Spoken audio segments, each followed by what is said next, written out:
जय हिंद साथियों। हिंदी साहित्य के 5000 महत्वपूर्ण प्रश्नोत्तरी सीरीज में आप सभी का स्वागत है। हम अब तक 490 जो प्रश्न हैं उनके बारे में विस्तार से और व्याख्या सहित चर्चा कर चुके हैं और पिछले 2-3 वीडियो से हम भक्ति काल के प्रश्नों के बारे में चर्चा कर रहे हैं। तो आइए शुरुआत करते हैं आज की वीडियो की। और आज का पहला प्रश्न है, निम्न में से किसने स्वयं को राम की बहुरिया कहा है? ऑप्शन है दादू दयाल ने, मलुकदास ने, सुंदरदास ने या कबीरदास ने। तो इस प्रश्न का सही आंसर है कबीरदास ने स्वयं को राम की बहुरिया कहा है। क्या कहा है? राम की बहुरिया कहा है। किसने? कबीरदास जी ने। और बात करें कबीरदास जी की तो इनका जन्म 1398 में कहाँ? काशी। कहाँ हुआ था? काशी में हुआ था। और इनके गुरु का नाम रामानंद। इनका गुरु के नाम क्या था? रामानंद था। बात करें कबीरदास जी के बारे में, डॉक्टर बच्चन सिंह लिखते हैं, डॉक्टर बच्चन सिंह लिखते हैं कि हिंदी जो भक्ति काव्य का प्रथम क्रांतिकारी पुरुषकर्ता कौन है? कबीरदास है। हिंदी भक्ति काव्य का प्रथम क्रांतिकारी पुरुषकर्ता कबीरदास जी है। ये कौन कहते हैं? डॉक्टर बच्चन सिंह कहते हैं। किनके बारे में? कबीरदास जी के बारे में। बात करें कबीरदास जी की भाषा के बारे में तो पंचमेल खिचड़ी, इनकी भाषा को पंचमेल खिचड़ी कौन कहते हैं? श्याम सुंदर दास जी। श्याम सुंदर दास इनकी भाषा को पंचमेल खिचड़ी कहते हैं। और इनकी भाषा को सधुकड़ी भाषा कौन कहते हैं? सधुकड़ी भाषा कहते हैं आचार्य शुक्ल कहते हैं कबीरदास जी की भाषा को सधुकड़ी। और अब आपको कमेंट सेक्शन में बताना है कि सुंदरदास जी जो थे 6 वर्ष की आयु में, कितने वर्ष की आयु में? 6 वर्ष की आयु में किसके शिष्य बने थे? 6 वर्ष की आयु में किसके शिष्य बने थे? ये आपको कमेंट सेक्शन में ज़रूर बताना है। अगला प्रश्न, कबीर काव्य में उपलब्ध प्रेम तत्व किसकी देन है? ऑप्शन है वैष्णव संप्रदाय, नाथ संप्रदाय, सूफी संप्रदाय या रामावत संप्रदाय। तो इस प्रश्न का सही आंसर है सूफी संप्रदाय। कबीर के काव्य में जो प्रेम तत्व मिलता है वह सूफी संप्रदाय की देन है। किसकी देन है? सूफी संप्रदाय की। अगला प्रश्न, गुरु नानक का जीवन दर्शन संकलित है। ऑप्शन है जपूजी में, असादीवार में, सोहिला में या रहीरास में। तो इस प्रश्न का सही आंसर है जपूजी में। गुरु नानक का जीवन दर्शन किस में संकलित है? जपूजी में। जबकि जपूजी, असादीवार, सोहिला और रहीरास किसकी रचना है? गुरु नानक जी की, और जिसमें जीवन दर्शन जो है उनकी जपूजी रचना में संकलित है। अगला प्रश्न, संत पुंडरिक ने महाराष्ट्र में किस संप्रदाय की स्थापना की थी? ऑप्शन है रामावत संप्रदाय, पंचसखा संप्रदाय, वारकरी संप्रदाय या निरंजनी संप्रदाय। तो इस प्रश्न का सही आंसर है संत पुंडरिक ने महाराष्ट्र में वारकरी संप्रदाय की स्थापना की थी। जो वारकरी संप्रदाय है इसके जो मूल प्रवर्तक तो कौन है? संत पुंडरिक या पुंडलिक। संत पुंडरिक या पुंडलिक भी नहीं कहा जाता है, पुंडलिक। लेकिन ऐतिहासिक दृष्टि से वारकरी संप्रदाय के प्रथम उन्नायक कौन माने जाते हैं? संत ज्ञानेश्वर प्रथम उन्नायक माने जाते हैं ऐतिहासिक दृष्टि से वारकरी संप्रदाय के। जबकि वारकरी संप्रदाय के मूल प्रवर्तक जो है वह है संत पुंडरिक। और बात करें रामावत संप्रदाय की तो रामावत संप्रदाय रामानंद जी ने इसका प्रवर्तन किया है। पंचसंगा संप्रदाय कहाँ का है? उड़ीसा का है। और निरंजनी संप्रदाय का प्रवर्तन किन्होंने किया है? हरिदास निरंजनी ने किसका प्रवर्तन किया है? निरंजनी संप्रदाय का। तो इस प्रश्न का सही आंसर है वारकरी संप्रदाय। संत पुंडरिक ने महाराष्ट्र में इसकी स्थापना की थी। अगला प्रश्न, ब्रह्म संप्रदाय का प्रवर्तन किसने किया? ऑप्शन है शंकराचार्य, मध्वाचार्य, हरिदास या रामानंद। तो इस प्रश्न का सही आंसर है ब्रह्म संप्रदाय का प्रवर्तन किया है मध्वाचार्य जी ने। ब्रह्म संप्रदाय का प्रवर्तन किसने किया है? मध्वाचार्य जी ने। और बात करें शंकराचार्य जी ने किस संप्रदाय का? स्मार्त संप्रदाय का जो प्रवर्तन किया है वह शंकराचार्य जी ने किया है। और हरिदास जी ने हरिदासी संप्रदाय या सखी संप्रदाय का प्रवर्तन किया है? किस संप्रदाय का? सखी संप्रदाय का। और रामानंद जी ने आप सभी जानते हैं रामावत संप्रदाय का प्रवर्तन किया है। तो इस प्रश्न का सही आंसर है ब्रह्म संप्रदाय का प्रवर्तन किसने किया है? मध्वाचार्य जी ने। अगला प्रश्न, शायद ही किसी अन्य जाति में अपनी वर्तमान सामाजिक मर्यादा के विषय में ऐसा तीव्र असंतोष हो जैसा कि वन्यजीवी जातियों बुनकरों में पाया जाता है। इस असंतोष का गहरा संबंध निर्गुण संतों के अक्खड़पन से है। यह कथन किस विद्वान का है? Option A Hazari Prasad Dwivedi, Acharya Ramchandra Shukla, doctor Ramvilas Sharma या डॉक्टर रमाशंकर शुक्ल रसाल। तो इस प्रश्न का सही आंसर है हजारी प्रसाद द्विवेदी। यह कथन किसका है? हजारी प्रसाद द्विवेदी का है। वह कहते हैं कि शायद ही किसी अन्य जाति में अपनी वर्तमान सामाजिक मर्यादा के विषय में ऐसा तीव्र असंतोष हो जैसा कि बुनकरों में पाया जाता है, और इस असंतोष का गहरा संबंध किससे है? निर्गुण संतों के अक्खड़पन से हैं। अगला प्रश्न, चंडी चरित्र किसने लिखा? ऑप्शन ए गुरु गोविंद सिंह ने, कबीरदास जी ने, नानक ने या रामदास ने। तो इस प्रश्न का सही आंसर है गुरु गोविंद सिंह जी ने चंडी चरित्र लिखा है। और बात करें गुरु गोविंद सिंह जी की, तो इनका जन्म जो है 1664 ईस्वी में हुआ। कब हुआ? 1664 ईस्वी में। और ये सिख धर्म के अंतिम गुरु थे। सिख धर्म के अंतिम गुरु या 10वें गुरु कौन थे? गुरु गोविंद सिंह जी थे। और इन्होंने खालसा की स्थापना भी किन्होंने की थी? गुरु गोविंद सिंह जी ने। अगला प्रश्न, संत काव्य और सूफी काव्य में असमान तत्व हैं। ऑप्शन ए प्रबंध शैली, सामंत विरोध, निर्गुण उपासना या समानता।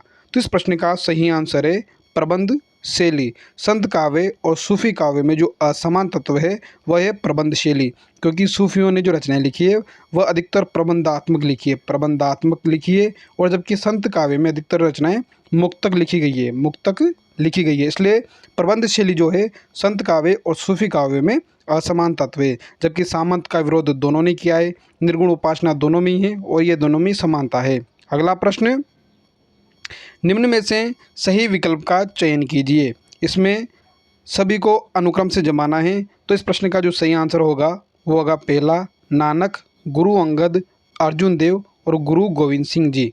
बात करें गुरु नानक की, तो गुरु नानक जो है पहले आदि जो सिख धर्म में उसके आदि गुरु और प्रवर्तक कौन है? गुरु नानक है। गुरु अंगद दूसरे गुरु थे, और गुरु अर्जुन देव 5वें गुरु थे सिख धर्म के, और गुरु गोविंद सिंह 10वें गुरु या अंतिम गुरु थे। तो इस प्रश्न का सही जवाब है पहले नानक, फिर गुरु अंगद, अर्जुन देव और गुरु गोविंद सिंह जी।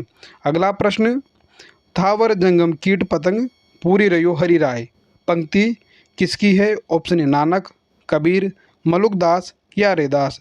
तो इस प्रश्न का सही आंसर है रैदास।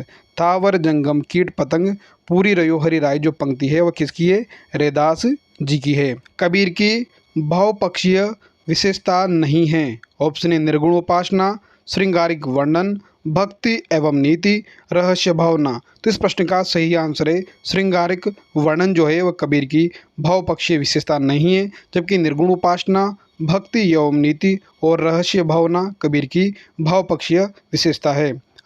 अगला प्रश्न, निम्नलिखित में से कौन सा कथन मलिक मोहम्मद जायसी के संबंध में सही नहीं है? ऑप्शन ए सूफी काव्य परंपरा के मुख्य कवि हैं, इनके काव्य में इतिहास एवं कल्पना का समन्वय है, पद्मावत इनके यश का आधार है और इनकी 4 रचनाएं उपलब्ध हैं। तो इस प्रश्न का सही आंसर है वह इनकी 4 रचनाएं उपलब्ध हैं। यह कथन सही नहीं है, यह कथन क्या है? गलत है। तो इस प्रश्न का जवाब हो जाएगा इनकी 4 रचनाएं उपलब्ध है, यह कथन सही नहीं है, क्योंकि आचार्य रामचंद्र शुक्ल जो है इनकी मुख्यतः कितनी रचनाएं मानते हैं?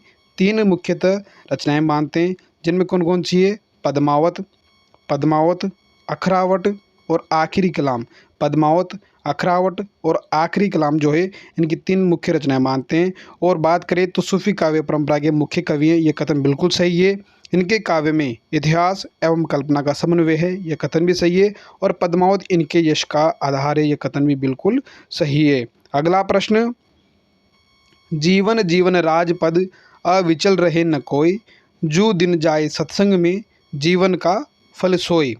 वो प्रस्तुत काव्य पंक्तियों के रचनाकार कौन हैं? ऑप्शन ए मीराबाई, रहीम दास, चतुर्भुज दास या कबीरदास। तो प्रस्तुत काव्य पंक्तियों की जो रचनाकार है वह है कबीर दास जी। जीवन जीवन राजपद अविचल रहे न कोई, और जू दिन जाए सत्संग में जीवन का फल सोए। प्रस्तुत काव्य पंक्तियों के रचनाकार कौन है? कबीर दास जी। अगला प्रश्न है सुमेलित कीजिए। एक तरफ दी गई हैं पंक्तियाँ और एक तरफ दिए गए उनके रचनाकार, इनको सुमेलित करना है। तो बात करें, पहली पंक्ति है हिंदू मग पर पाव न राखियों। ये पंक्तियों के रचनाकार कौन है? तो इन पंक्तियों के रचनाकार जो है वह है नूर मोहम्मद। हिंदू मग पर पाव न राखियों पंक्तियों के रचयिता कौन है? नूर मोहम्मद। राम झरो के बेट के जगगा मुजरा देख, इन पंक्तियों के रचनाकार है कबीरदास। अपना मस्तक काट के वीर हुआ कबीर, इन पंक्तियों के रचयिता हैं दादू दयाल। अपना मस्तक काट के वीर हुआ कबीर, ये पंक्तियाँ हैं दादू की। और वलंदप देखा अंग्रेजा, तहाँ जाए जहीं कठिन करेजा, इन पंक्तियों के रचनाकार कौन है? उस्मान। उस्मान कहते हैं कि वलंदप देखा अंग्रेजा, तहाँ जाए जहीं कठिन करेजा। अगला प्रश्न, जिन परिस्थितियों ने तमिल प्रदेश में वैष्णव भक्ति आंदोलन को आलवार भक्तों को जन्म दिया, लगभग वही परिस्थितियाँ 13वीं-14वीं शताब्दी में हिंदी प्रदेश में विद्यमान थी। यह कथन किस विद्वान का है? ऑप्शन ए हजारी प्रसाद द्विवेदी, नंद दुलारे वाजपेयी, विश्वनाथ प्रसाद मिश्र या मलिक मोहम्मद जायसी। तो इस प्रश्न का सही आंसर है मलिक मोहम्मद जायसी, जो कहते हैं कि जिन परिस्थितियों ने तमिल प्रदेश में वैष्णव भक्ति आंदोलन को आलवार भक्तों को जन्म दिया, लगभग वही परिस्थितियाँ 13वीं-14वीं शताब्दी में हिंदी प्रदेश में विद्यमान थी। यह कथन मलिक मोहम्मद जायसी का है। अगला प्रश्न, सिद्धांत बोध के रचनाकार कौन है? ऑप्शन ए कबीर, दादू दयाल, रैदास या अक्षर अनन्य। तो सिद्धांत बोध के जो रचनाकार है वो है अक्षर अनन्य। और बात करें अक्षर अनन्य की, तो ये प्रसिद्ध छत्रसाल के गुरु थे। किनके गुरु थे? प्रसिद्ध छत्रसाल के गुरु कौन थे? अक्षर अनन्य। अगला प्रश्न, निम्न में से कौन दादू दयाल की शिष्य परंपरा में नहीं आते हैं? ऑप्शन ए सुंदरदास, नाभादास, दुलमदास या जगजीवन दास। तो इस प्रश्न का सही आंसर है नाभादास जो है दादू दयाल की शिष्य परंपरा में नहीं आते हैं, जबकि सुंदरदास, दुलमदास और जगजीवन दास जो है दादू दयाल की शिष्य परंपरा में आते हैं। और नाभादास की प्रसिद्ध रचना क्या है, ये आपको कमेंट सेक्शन में ज़रूर बताना है कि नाभादास की प्रसिद्ध रचना का नाम क्या है। अगला प्रश्न, भक्ति साहित्य से वास्तविक हिंदी साहित्य का आरंभ किस विद्वान ने माना है? Option A Hazari Prasad Dwivedi, Acharya Ramchandra Shukla, doctor Bachchan या डॉक्टर नगेंद्र ने। तो इस प्रश्न का सही आंसर है हजारी प्रसाद द्विवेदी ने। भक्ति साहित्य से ही वास्तविक हिंदी साहित्य का आरंभ मानने वाले विद्वान जो है वही हजारी प्रसाद द्विवेदी। अगला प्रश्न, कबीर की वाणी का संग्रह बीजक के कितने भाग हैं? ऑप्शन है 4, 3, 5 या 10। तो बात करें बीजक के मुख्यतः 3 भाग हैं। कबीर की वाणियों का संग्रह बीजक, उसके 3 भाग हैं। 3 भाग कौन कौन से हैं? साखी, सबद और रमेनी। साखी, सबद और रमेनी। और बात करें कबीर की वाणियों के संग्रह की, तो किसने किया है? धर्मदास जी ने। धर्मदास जी ने कब किया था? 1464 ईस्वी में कबीर की वाणियों का संग्रह धर्मदास जी ने 1464 ईस्वी में किया। और कबीर की वाणी का संग्रह जो बीजक है उसके मुख्यतः 3 भाग हैं, साखी, सबद और रमेनी। अगला प्रश्न, शास्ता पूजक संप्रदाय कहाँ प्रचलित था? ऑप्शन ए केरल में, पंजाब में, उड़ीसा में या इनमें से कोई नहीं। तो इस प्रश्न का सही आंसर है केरल में। शास्ता पूजक संप्रदाय जो है वह कहाँ प्रचलित था? केरल प्रांत में प्रचलित था। अगला प्रश्न, इनमें से कौन रैदास के शिष्य माने जाते हैं? ऑप्शन ए मीरा, नानक, सुंदरदास या सूरदास। तो इस प्रश्न का सही आंसर है मीराबाई जो है वह रैदास की शिष्या थी। कौन? मीराबाई। और बात करें मीराबाई के जन्म की, तो इनका जन्म 1516 ईस्वी में कहाँ हुआ था? कुड़की में हुआ था। और इनके पिता का नाम क्या था? इनके पिता का नाम था रत्न सिंह इनके पिता का नाम था। और इनके पति का नाम भोजराज। पति का नाम क्या था? भोजराज। राज।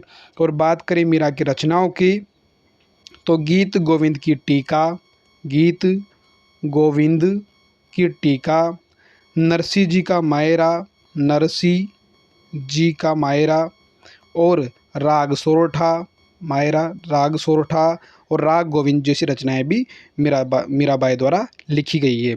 अगला प्रश्न, इसमें कोई संदेह नहीं कि कबीर ने ठीक मौके पर जनता के उस बड़े भाग को संभाला जो नाथ पंथियों के प्रभाव से प्रेम भाव और भक्ति रस से शून्य शुष्क पड़ता जा रहा था। यह कथन किस विद्वान का है?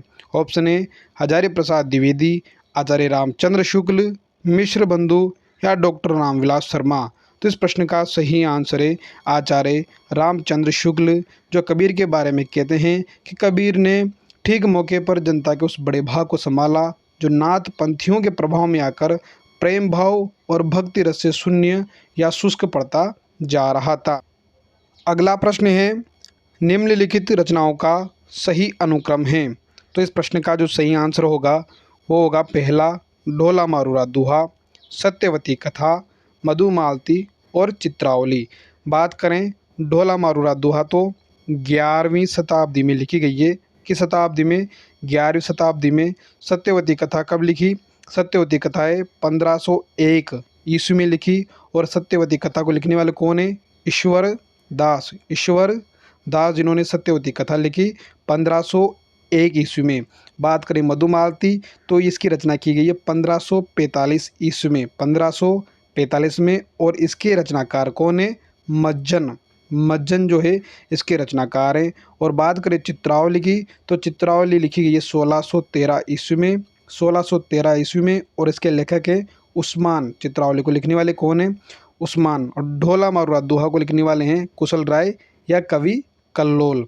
तो इस प्रश्न का सही आंसर हो जाएगा पहला, जिसमें सबसे पहले है ढोला मारूरा दोहा 11वीं शताब्दी, फिर दूसरी है सत्यवती कथा 1501, मधुमालती 1545 और चित्रावली 1613। अगला प्रश्न, कबीर की रचनाओं का मुख्य विषय नहीं है। ऑप्शन ए लोक मंगल की भावना, सांप्रदायिकता का विरोध, असमानता का भाव, या सात्विक प्रेम की अभिव्यक्ति। तो कबीर की रचनाओं का मुख्य विषय नहीं है, वह है असमानता का भाव, जबकि लोक मंगल की भावना, सांप्रदायिकता का विरोध और सात्विक प्रेम की अभिव्यक्ति ये कबीर की रचनाओं का मुख्य विषय हैं। अगला प्रश्न सुमेलित कीजिए। एक तरफ दिए गई हैं रचनाएं और एक तरफ दिए गए उनके नायक, तो इन रचनाओं के जो नायक कौन हैं उनसे मिलान करना है। बात करें सत्यवती कथा जो ईश्वर दास जी के द्वारा लिखी गई है और इसकी नायिका है सत्यवती। उसका नायक कौन है? इसका नायक है ऋतुपर्ण।